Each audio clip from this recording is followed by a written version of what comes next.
Thank you very much for joining us on this special edition. You've seen his face all over town, whether it's on billboards, newspaper ads, or television commercials. Well, in studio this morning, we have the candidate running for Bexar County District Attorney, Mr. Nico LaHood. Good morning to you, Nico, and welcome. Thank you. This is a time where we want to let the WOAI viewers know who Nico LaHood is and why they should consider voting for you during this upcoming election, which is Tuesday, November 4th, by the way. Early voting ends on October 31st. So let's talk about you, Nico LaHood, the person. Sure. Nico, you are a San Antonio native. You graduated from Central Catholic High School, St. Mary's Law School, and you're a very prominent attorney. Well, thank you. Elaborate on that a little bit. Well, I'm born and raised from San Antonio. I've never left, and I don't plan to. I spent a lot of time on the south side, growing up with my grandma on South Flores and Clutter. My mom went to the Harlandale, so I grew up in that area. And then I obviously went to Central Catholic High School, St. Mary's University, went through their law school as well, and now I'm a proud husband, a doting daddy, you know, and now I want to be the district attorney and serve the community. You also want to share with us this morning your story, which is a story about opportunity, not second chances. Right. It's about humility and turning your life around. Tell our WOAI viewers, what do you mean by that? You have a very interesting story and a very distinct background, Nico. It's a story of redemption, and I speak to a lot of children that are what we classify, and I hate classifications, at risk, or I'll speak to different church groups of redemption. As everyone knows by now, 21 years ago I was arrested for a felony drug charge. I'm definitely not proud of that, but I'm extremely proud of the man that I am today. And so I try to give hope to people to understand that if you make a poor choice in your life, not a mistake, because it wasn't a mistake in my situation, it was a very poor choice, is your life over? Are you going to let that hold you down like an anchor? Or are you going to let that label you and define you? I made the choice that I wasn't going to let it define me. And so I talk about it very openly, and I did the last time I ran as well. It sounds like you're running a campaign that's trying to unite people and not necessarily divide them. Could you elaborate on that? Sure. I mean, when it comes into politics, and politics is a bad word for me, we're so divisive, we're so divided, you know, Republicans, Democrats, Tea Party, and we push people away and draw lines. And I understand I don't compromise my values or my principles, and I never will for any political party or for any person. They're my values. But I want to bring people together. I want to talk about what I'm for, not what I'm against all the time. And so, that's my message of redemption, of working with the community, co-laboring with the community, and really fixing the broken justice system that we have. And I know we're going to talk about that, but statistics here in Bexar County should be horrifying for people. Before we jump into the statistics, if the voters so choose and elect you as the next district attorney of Bexar County, will things be different, and if so, how? Oh, absolutely. I want to establish a culture of justice. What people don't realize, I don't think, is a prosecutor's oath is to seek justice, not just a conviction. So what does that mean?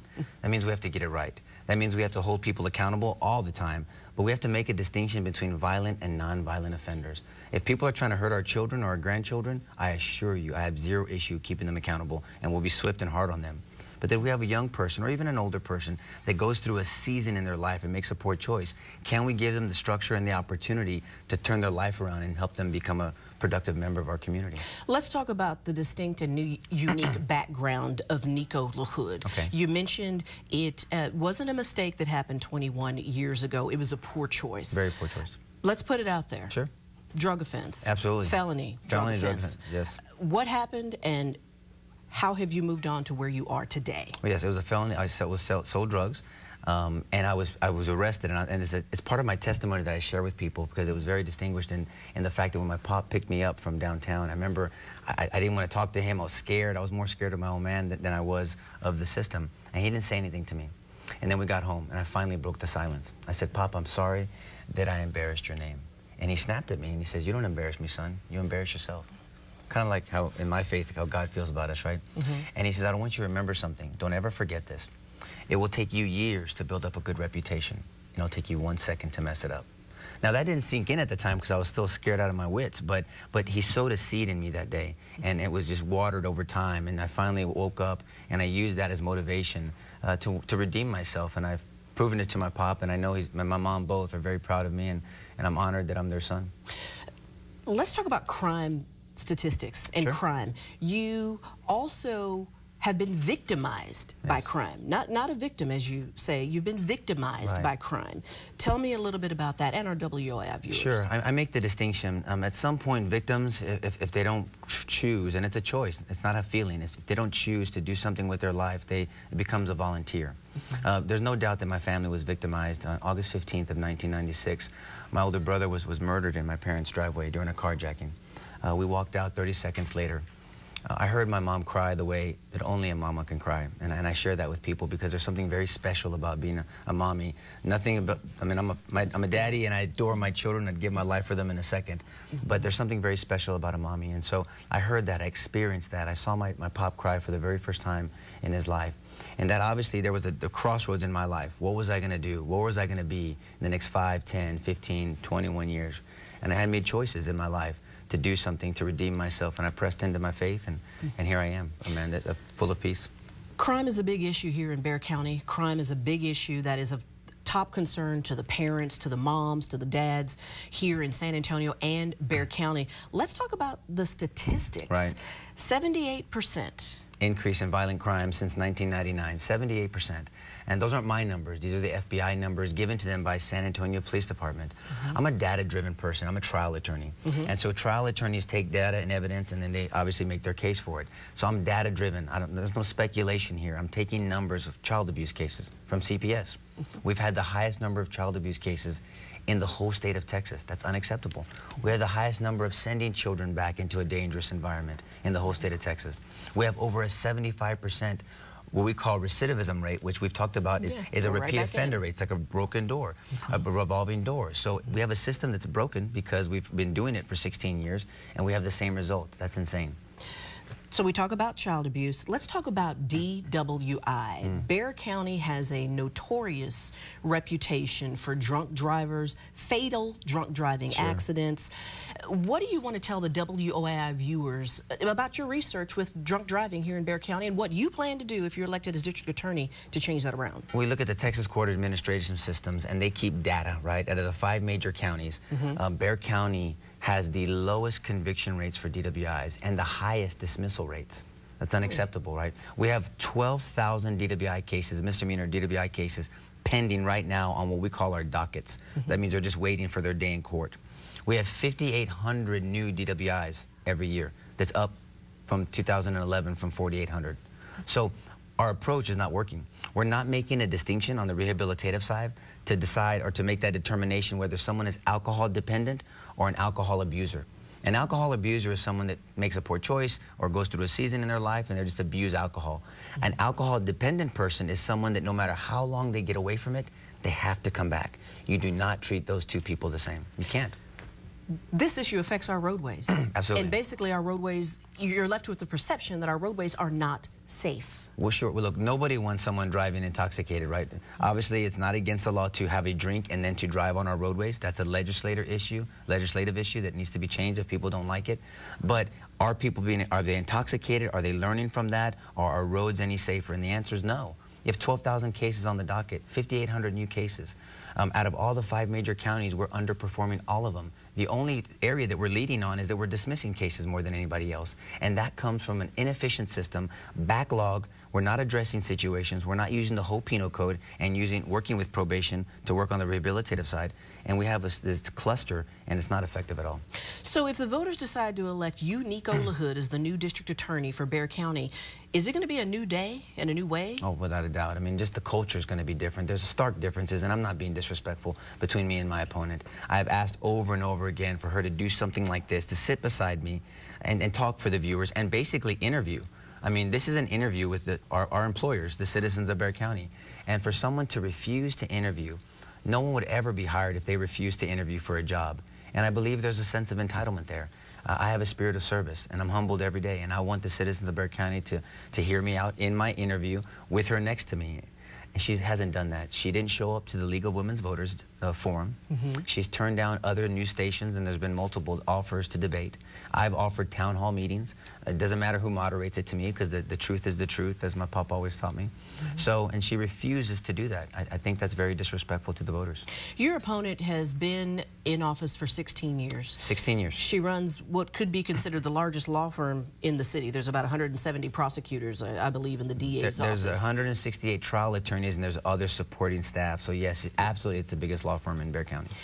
Back to crime. You've got parents who are concerned about crime, and it's top on their mind. We've talked about DWI. We've talked about child abuse. Let's talk about rape and sexual assault, the murder rate.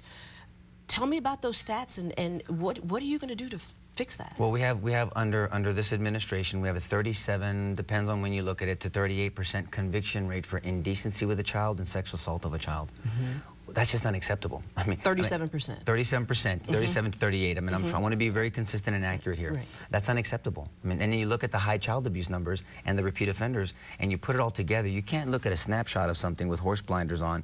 You have to look at the panoramic view and look at everything. Engage people, co-labor with our community, with law enforcement, with probation, adult probation, with the judiciary, the judges, even the defense counsel. Everyone has to come together to see how we can run this system better and more efficiently, and then have someone lead the DA's office that truly has a spirit of service and wants to bring a culture of justice to the office, and that's what I want to do. Is your goal to make the roads safer by attacking the DWI issue from a different angle? And as far as the violent crime, you're going to try and introduce a more collaborative approach with the various agencies. Could you explain again how you are going to be different than your incumbent opponent? It all comes down to training. It would be shocking to people to know that there's zero training in our current administration's office. I mean, you have to train the 168 attorneys to be prepared for battle, which is in the courtroom. Then you have to look at some collateral issues when you're talking about child abuse cases, family violence on women, things of that nature. Substance abuse, 98%, listen to me, 98% of situations with child abuse are substance-related issues. Wow. So we're not addressing substance abuse properly. My opponent opposed drug court programs. She's opposed the Veterans Program, the Esperanza Court, mental health courts. She's talking about it now, with all due respect. Now, 16 years later, I've been talking about this since 2010, and the people in our system have been talking about it even before then, and they have not gotten cooperation from the current DA.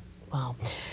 Moving on, let's change topics, lighten it up a little bit. Let's talk about the endorsements for Nico LaHood. Yes, ma'am. I opened up the show mentioning there's not a billboard, a television commercial, a newspaper ad that you can open up and look and you don't see Nico LaHood. That's one aspect of campaigning. Yes, ma'am. But when you look at your endorsements, there seems to be some kind of message, some kind of symbolism there. And what I mean by that is the Deputy Sheriff's Association is one of the agencies that's in charge of law enforcement for our Bexar County courts. They have endorsed you as the next candidate for district attorney, not the incumbent who is the current person in that office, their leader, so to speak. What does that say to you? What does that say to you, and what does that tell the voters when the Deputy Sheriff's Association endorses you and all the other numerous endorsements that you have? Well, just to be clear, I want to make sure their leader is the elected sheriff, right? Okay, so but we work closely with each other. Okay? And so we have the Sheriff's Association, we have the Firefighters Association that has endorsed me, and then the Adult Probation Association has endorsed me. And that's very humbling to me. These are organizations that have seen my work in the almost 12 years of practicing law as a special prosecutor, a defense attorney, a trial attorney, as a magistrate judge, and they're saying, you know what, Nico, we need new vision. 16 years is a long time to do the same thing and not get better results, to actually get worse results. And again, I'm speaking factually. I'm not being disrespectful and calling anybody names. And so they're saying, Nico, we need new vision. We need someone that's going to truly work co-laboring with us and bring people together, not divide them, to make our community more efficient in the justice system and safer ultimately. Now, there's one thing to be endorsed by law enforcement agencies, and I want to get ready to show you a video. You have been endorsed by very prominent members of the Spurs organization. Yes, they have publicly and very vocally explained, or I should say, expressed their support for you, Nico LaHood, as the next candidate for District Attorney of Bexar County. And they talk a lot about your character. What I'd like to show our WOAI viewers right now is one particular testimonial from our Spurs, one of our Spurs favorites from the World Championship Spurs, Tim Duncan. Let's take a look. Okay. Hi, I'm Tim Duncan, here in support of Nico LaHood. I've known Nico for way too long, 15 plus years now, and we met each other when we were young men, no families, and we learned a lot about each other over the years. Became very good friends, and still are very good friends, obviously. We've had kids around the same time, and I've watched him grow up, really grow up, from the young men that we were to a real adult, a father, someone that I respect and really enjoy being around. That's why it's easy for me to sit here and say that I really support what he is wanting to do here in his run for DA. He's a focused, driven individual. If he puts something in front of him and he wants to achieve it, he's going to achieve it, or he's going to die trying. And I know he wants what's best for this community. And I hope that he gets the opportunity to get this position, and I know he'll do the best possible with it. On election day, I hope you'll vote for my friend, Nico LaHood. Wow. Tim Duncan from the San Antonio Spurs, and he is not the only one from the Spurs organization who is endorsing you. You have Tony Parker, you have Antonio Daniels, just to name a few. And for our WOAI listeners who'd like to see more of those videos, you can go to San Antonio Champions for Children's website, and you can see more of those testimonials from the Spurs. What does that say when Tim Duncan endorses you, but he talks a lot about your character? And Nico LaHood, the person. And this is all part of that San Antonio Champions for Children's organization. What does this type of endorsement say about Nico LaHood? Well, I mean, it just says that someone, I mean, Tim's a regular guy. I always say he's a regular schmo. I mean, I know he does something he doesn't look at himself that way. I know, but you know, he puts his pants on like I do and everybody else, and people need to know that. I wouldn't be his friend if he wasn't a humble man. He's a grateful man. He's a loyal friend, and we've been friends for close to 17 years.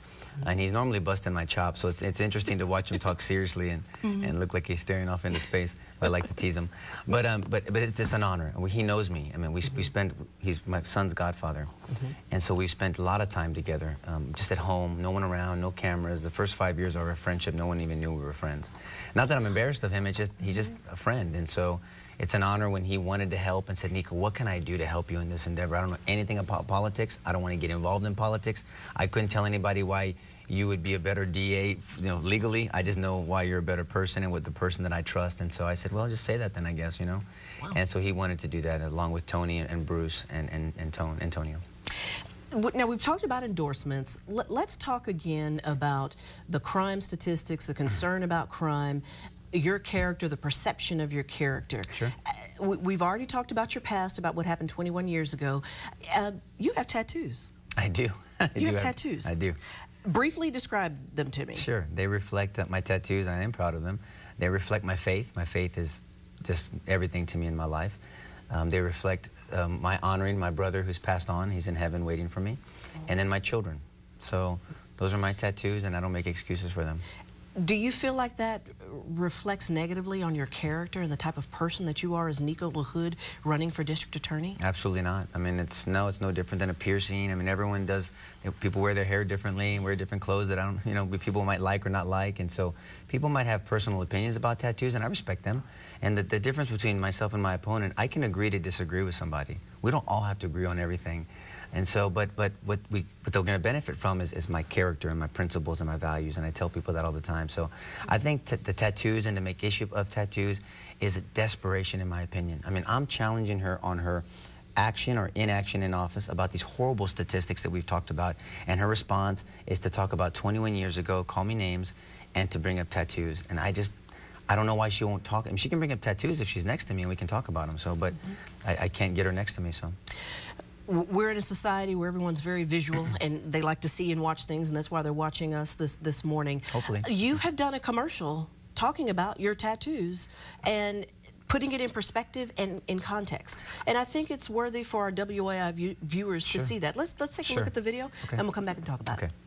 Susan Reed says you can't trust someone like Nico LaHood because he has a tattoo. So she admits she doesn't trust our military, our veterans, those that risk their lives, teachers, nurses, professionals who care for our kids, even Bexar County Judge Nelson Wolf, and those who have lifted our city to greatness. Ink is skin deep. Character runs much deeper, Ms. Reed. Yours says you're out of touch with our society. Vote Nico LaHood for district attorney. Now, as I mentioned before we roll the commercial, we talked about putting that into context, putting it, setting it up properly. Right. So you have tattoos, but so do police officers and firefighters and veterans, people that I talk to in the community, and I love meeting people. I want to be connected to the community. I mean, people have tattoos. I mean, I don't know why we're talking about tattoos when we have horrible statistics that we need to talk about to keep our children and our grandchildren safer. I mean, again, it reeks of desperation. And I want to be real clear about this. This commercial would have never been produced if she didn't make an issue of this. I assure you, my platform was not to talk about my tattoos. I mean, I want to talk about child abuse. I want to talk about the violent crime rate. I want to talk about repeat offenders. I want to talk about making our streets, excuse me, safer. But she brought this up, so I have to respond to it and put it in context for people. And I've never hidden from it. I mean, someone can just go to my Facebook. I think I did that water buck challenge, and I had my a t-shirt on and I had my tattoo showing. I've never run from it, so I don't know why it's an issue. Let's focus more about your position if the voters elect you as the district attorney of Bexar County. Once again, you would be the top prosecutor. Yes, ma'am. You would be in charge of about 168 prosecutors. You would be handling capital murder cases, processing them, DWI cases. The crime stats, the crime trends. Let's break it down again. When you look at DWI and Bexar County, it strikes fear among many people that our roads just are not safe here in Bexar County. What did you do again about DWI in Bexar County? Well, it needs to be training. We need to actually train people how to detect DWIs, and our law enforcement is doing the best job they can. I'm certified in the standardized field sobriety test. I've been certified as an instructor. I'm certified in gas chromatography. That's the science behind the blood draw process that's been used here, and I have an opinion about that. I've done entry-level certification on the Intoxilizer 5000, and I'm a big advocate for using a newer model, and I don't want to bore people with details. I'm just saying that we need to look at the front end on the detection, and then on the prosecution end, and then also on the rehabilitative end, which is education. We have the lowest numbers of convictions out of the 5 major counties. That's the lowest number, so you can't say you're tough on it or you're effective. It's easy to be tough on something, right? That just means push your metal to the pedal or raise the volume the highest. Anybody can do that, but can you do it just right? Can you raise the volume or push the pedal just enough to be effective and to be safe and to be smart? And so that's not what's happening. So we have the highest dismissal rate. No, dismissal rate. I mean, so you have the 5 counties, we have an 11, almost a 12% dismissal rate. That means cases are stuck on the docket. Cross-reference that, 12,000 cases on the docket as we speak, plus. And then, so they're getting old, we're losing witnesses, and they get dismissed. That's not justice. And then while those cases are pending, 2 years, year and a half, 3 years, sometimes even more, nothing's happening during that time. No programs, no rehabilitation, which is very different than the juvenile system. We just need a whole different mindset and vision on how to deal with our justice system and keeping our community safer. And is that what Nico LaHood would bring to the DA's office if the voters elect you as the next district attorney of Bexar County? Absolutely, but I'd be inclusive. I will bring people in. There's experts in each of these fields. I mean, I've spoken with people from these 501c3s, these nonprofits like Child Safe and CASA, St. PJ's, that are fighting the battle for the justice system. Bring them to the table. Let's all talk. I'm taught in Proverbs that says, wisdom is found in the counsel of many, right? And that means in everything, whether you're a believer or not, that's a fact. Bring people together with knowledge. Your expertise is your expertise. Their expertise is their expertise. Now let's collaborate together and come up with real solutions, not just sound bites and talk. When people talk to you, you are very passionate about your faith. I am. And your faith can shape your personal values. It does. But for the voters out there that may not be as passionate about faith as you are, they're more interested in what Nico LaHood could do as the district attorney for Bexar County. What would you tell those voters? I tell them every day. When you ask me, why are you where you're at, Nico? Why are you a man with peace when you were a man that was angry after your brother's murder and the world tells you it's okay to be angry and stuff like that? It's because of my faith in God and my relationship. And that's my walk, and I'm very clear about that. So when you're asking me why I have hope, it's because of my faith. Do I share it with people? Yes. I'm telling my testimony. Do I push it on people? Absolutely not. Do I inform people? If they want to hear. So I'm not going to push my faith on anybody, I promise you. But I've spoken to many people that are not believers, and I tell them, look, we can disagree on faith. I'd like to talk to you about it later, so if you give me an opportunity, but we can disagree on that. But you will definitely, absolutely benefit from my values and my principles. I promise you that. And they're okay with that. And so that's our common ground, is those principles, the consistency. That's what we don't have, is consistency. And I believe people deserve consistency in such an authoritative and public office. You are also a staunch supporter for children's rights in the respect of reducing the abuse against children. Let's go into a little bit about that, the statistics involving child abuse, and what you plan to do to turn that around in the district attorney's office if the voters elect you. Sure. I've been criticized by saying, well, you want to be a social worker? I guess. I don't know. I'm a public servant. But we need to heal children. Bottom line, we are coping with child abuse. We're not dealing with child abuse. You don't cope with something as bad as cancer. You don't live with it. You cut it out. So we need to do something different. These children need healing. The family unit needs healing, and that's why we're seeing such the highest rate of repeat offenses in CPS cases and child abuse cases. That, and then we need to work from a law enforcement perspective. CPS works under the family code, and we're not using the penal code and criminal investigations when we're looking on the front end of those cases. And I can talk your ear off about that, but I'm just telling you, it's a way different approach. It's bringing people into the fold. It's listening. We're given 2 ears and 1 mouth because we should listen more than we talk. And it's listening to people that deal with this day in and day out and are in the trenches, and then coming together as a group, as a community, as a village to help our children. Because when you look at Bexar County, it seems like the statistics are just astronomical when it comes to child abuse, right. Child death, abuse by a loved one committed on children by their parents or mother's boyfriend. You plan on changing that if the voters elect you as the next district attorney of Bexar County? Absolutely. I mean, can I do it myself? I'd be lying to people if I said I can do it myself. It's all about Nico LaHood. It's not. It's about a person that has the conviction to start the conversation. It's about leading people into the room and shutting the door and let's all sit at the table and let's talk openly. It's about listening and understanding that people have expertise in this area and then actually implementing them, not just, you know, lip service is terrible. My pop taught me many, many things, but he said, son, talk is cheap. Your actions speak louder than your words. My actions over 21 years speak volumes, I think, in my humble opinion. And my actions in the DA's office will speak also, not just my words. Anybody can sell a bill of goods, you know, salesperson, but it's what do you do with that once the person bought into it? Do you actually walk it out? And that's what I would like to do. When it comes to crime and how you would prosecute crime in the district attorney's office if the voters elect you as the district attorney, you talked about the difference between an opportunity and the chance and the mistake, or right. You really didn't, or poor choices and mistakes, and how you want to turn things around and give people an opportunity, right. Not just a second chance. Right. I'll make that. On that? Sure, I will. In interviews, I say, like, I don't believe in second chances, and people look at me and they want to, what? Nico LaHood, you hypocrite? You don't believe in second chances? And I say, well, let me finish. I believe in opportunities because an opportunity has the notion of co-laboring, of working. I'm not here to enable people. That doesn't make people productive citizens. Doing things for them it's not effective. And the analogy I give people, it's a walk-on for the football team. I'll give you the opportunity to walk on this team, son, and prove that you belong on this team. But you don't have the chance to be on this team. You're gonna earn yourself on this team. Same thing, no difference. No one gave me a chance. I had an opportunity. If I didn't take the right things and do the right things with that opportunity, I would have failed like so many other people do. But I had structure, I had guidance, I had accountability, and I'm very proud of where I'm at today. So I want to share that hope with people, and that's the problem. So many people are missing hope. My pastor says that we can live 2 weeks without food. I think it's something like that, and don't hold me to that. Or 3 days without water. But not 1 second without hope. And people need hope.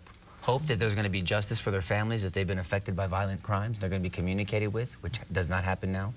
And then hope for someone that's maybe going through a season or made a poor choice in their life, that they're going to be given structure and the opportunity to turn their life around. Now it's up to them to do the right thing. If there was a message you can get out to the WOAI viewers today when it comes to crime and keeping the community safe, what would that message be? Oh, we have to do it together. You know, community policing works. I think so many people have a negative connotation of what the DA's office or law enforcement, that for that matter, they do and they function in our community. And I want to start an actual unit in the DA's office called Connected to the Community. Let's go out there every quarter on the north side, west side, east side, south side, do a community block party like we have the night out, national night out. Right. Why can't the DA lead something like that? Have the police sheriff, the police chief, probation, nonprofits out there. Let the community know that we're accessible. You follow the law, you need help, we're here for you. If you don't, you might have a problem, right? And that message needs to be told to them, and that's what I want to do. Right. Thank you very much. Thank you. Nico LaHood, a candidate for Bexar County District Attorney. I'd like to let you all know that early voting ends this Friday. That's Halloween, October 31st. Election Day is Tuesday on November 4th. Your voice is your vote, so please do not forget to cast your ballot. If you'd like to learn more about Nico LaHood, you can look at his website, which is Nico LaHood 4DA. Nico4DA.com. And don't forget, early voting ends this Friday, October 31st. Election Day is Tuesday, November 4th. And thank you for joining us for this special segment where we've talked with Nico LaHood, candidate for Bexar County District Attorney. Thank you for joining us.